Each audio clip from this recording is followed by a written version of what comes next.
It makes me think of an old saying I heard as a kid growing up. Back then, the saying was, don't have your head so far up in the clouds or so far up into heaven that you're of no earthly good. And I know that was in context, a different admonition or a different warning. So if you think about it, it's don't be so spiritual. Don't think so much about the big woo fancy, magical type stuff, and have and be of no use in the practical mundane space that you're living in. In the same token, along the same lines, is don't have your nose so far buried in the books that you can't see the trees and the forest right in front of you, where those books came from. The paper and the binding and the leather and everything of those that were made, that make those books, were made from the land that you're missing because your eyes are downward in these pages, reading, and you're not actually facing what's in front of you and seeing where do you apply this knowledge, this information. How do you manifest these experiences that you may be having on a daily or however long of a basis, however frequent of a basis, and making them into something that is tangible, that is real, that others can perhaps share in and be a part of and learn from and grow from.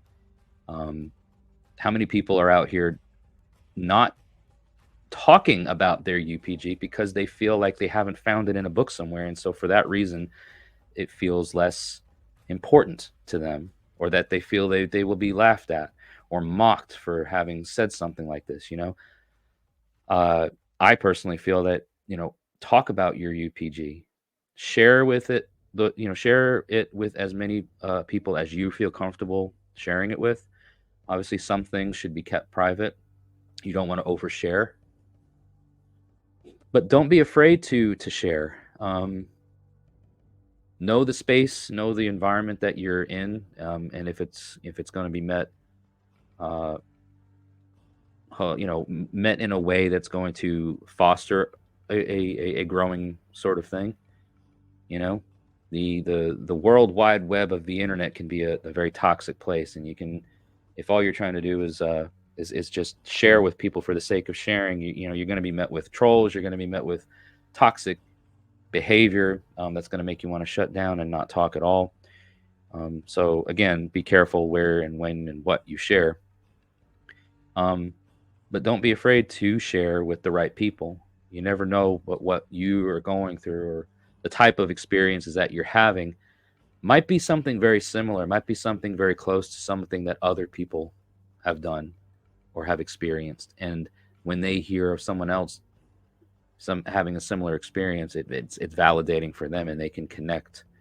And wow, this isn't as crazy as I maybe thought it was. And call it as such.